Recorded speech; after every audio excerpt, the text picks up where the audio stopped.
3 लाख 3 लाख 3 लाख 5 लाख 5 लाख 5 लाख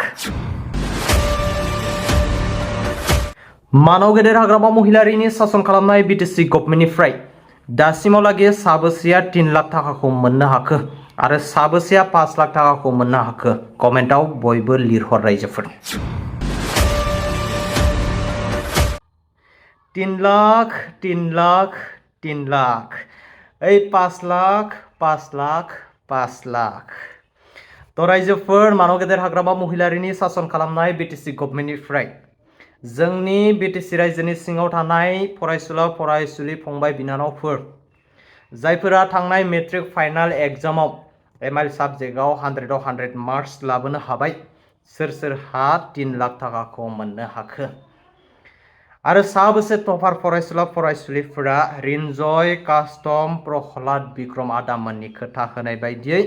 साबेसे फरायसुला फरायसुलिफोरा 5 लाख थाखाखौ मोननो हाखो गिबियावनो बयबो कमेन्ट खालामलाय रायजोफोर। थांनाय इलेक्शन केम्पेइन फोसावदिं मेलाव बिथांमोना जाबायदि प्रतिश्रुति होबाय खोथा होबाय दिनै फाइनाली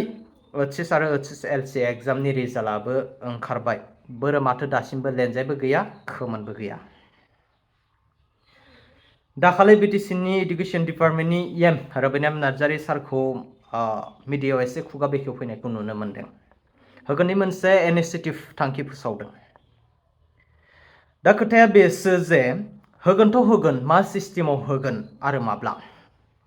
दा एडमिशन सोलिगासिनो बे समाव होआब्ला माब्ला होनो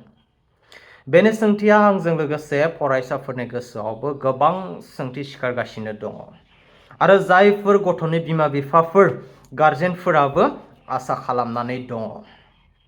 नोंथांमोना नैबे आंनि आसि थाइबाखौ नाय नैबे आसि थाइबाखौ नाय फार्स्ट नैबे थाइसेया बयनिख्रुइबो गुसुंसिन आरो नेक्स्ट नैबे सेकेन्ड थार्ड फोर्थ फाइभआ बयनिख्रुइबो जौसिन फाइभआ बयनिख्रुइबो जौसिन नङा होमबा आंनि थाइसेबा आसिया मोनसेबो समान नङा गोरोबा सोरबा गाहाय सोरबा गोजौ थिग बेबायदिनो दिनै उपायहीन दुखुथिया नखरनि गार्जेनफ्रा एडमिशनबो सोलिगासिनो दङ जिहेतु बे 3 लाख थाखाखौ मोनोब्ला गाहाम जागौमोन 5 लाख थाखाखौ मोनोब्ला गाहाम जागौमोन आंनि फिसालाखौ आंनि फिसाजोखौ मोनसे मोजां स्ट्रिम गंसे मोजां कलेजाव एडमिशन होगौमोन बे गोसोनि मोनसे आसा मोनसे हास्थायनाय बेनिखायनो फरायसाफोरनिफ्राय लानानै गार्जेनफोराबो बे 3 लाख थाखा आरो 5 लाख थाखाखौ बिटिसि गभर्नमेन्टनिफ्राय मोननो हास्थायदों बा मोनजानो लुगैदों खोथा होनाय बायदि मोननांसिगौमोनानो। दा बे समाव गथ'फोरनि अनलाइन फर्म फिलआप एडमिशन जानानै जोबनायनि लामायावनो फैबाय दा बे समावनो बिटिसि गभर्नमेन्टआ एडमिशन समावनो बे 5 लाख आरो 3 लाख थाखाखौ होयोमोनब्ला गोरिब नखरनि फरायसाफोरनि थाखाय बे रोजा रोजा मोनसे सहाय जागौमोन। दिनै रिन्जय प्रहलाद बिक्रम कास्टममोननि खामानिया इलेक्शन जोबनायखाय जोब्बाय जेबो खामानियानो गैला। इलेक्शन समाव ओरैबायदि गिदिर गिदिर खोथा होबाय ओरैबायदि नंखाय रावजों रायजो राजाफोरखौ थगाय थगाय भट आदाय खालामबाय दा मावनांगौ समाव बिथांमोना मानो खारखोमाखो खारखोमानायनिबो मोनसे रिजन दङ रायजोफोर बे रिजनखौ खोन्थालांगासिनो दं आङो। विधानसभा इलेक्शननि रिजाल्टआ नैबे मे दाननिनो 4 तारिखआव आउट जानो थांगासिनो दङ रायजोफोर बेनि सिगांनो इलेक्शननि रिजाल्ट सिगांनो आदा बिक्रम रिन्जय कास्टम प्रहलाद मोना बिटिसिखौ नागारनानै एडभान्स गुबुन जायगायाव खारबाय मोनथिनाय बायदिब्ला भियेटनामाव मास मोनसे थागोन। बे जोबोर आसरित खोथा रायजोफोर गुबुन लिडारफोरखौ जों नुनानै मोनदों जे देरहाखांनायनि उनाव बा देरहाया रिजाल्ट होखांनायनि उनावसो गावनि गोसोफोरखौ फ्रेश खालामनो गुबुन हादोराव बेरायहैनायखौ जों नुनो मोनदोंमोन नाथाय कास्टम प्रहलाद बिक्रम मोना दिनै रिजाल्टनि सिगांनो मानो बेरायहैखो बेखौ आं खोन्थालांगासिनो दङ रायजोफोर। दासान्दि बिपिएफ सापर्टार आइटिसिएल फोरनि पेजफोराव एग्जिट पोलखौ नाय रायजोफोर पस्टफोरखौ नाय रायजोफोर आं मोनसे स्क्रिनशट होनानै नाय बिपिएफआ 10टा इउपिपिएलआ 3 बिजेपिआ 1 आरो कंग्रेसआ मोनसे आदार्स 0 माने एनडिए हिसाबै बिपिएफआ 11टा देरहागोन होनना बुंगासिनो दङ मासे फाग्लालै बिसोरलाय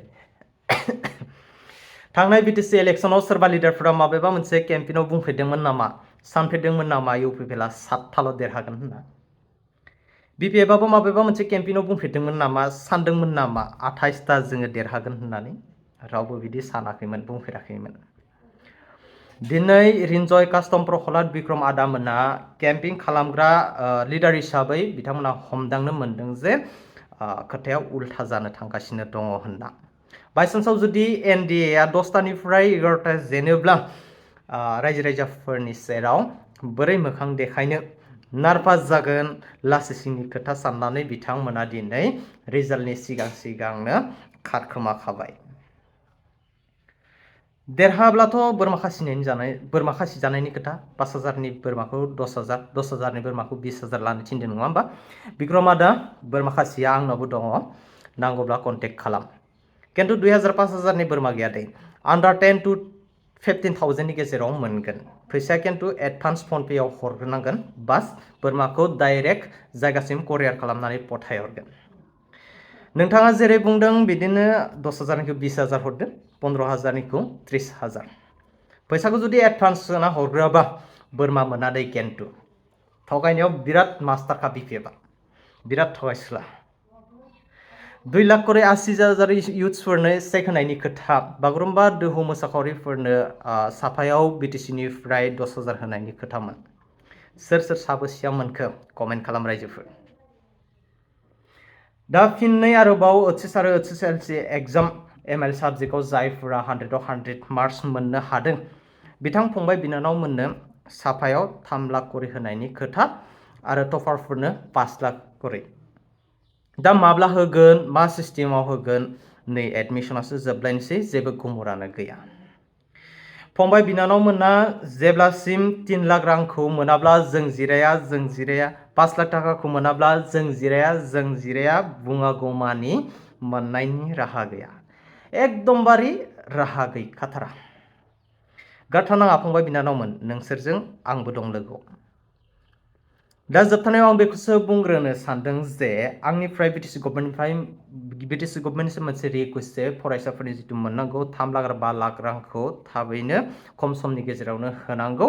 जाहाथे फरायसाफोरा मोजां स्ट्रिम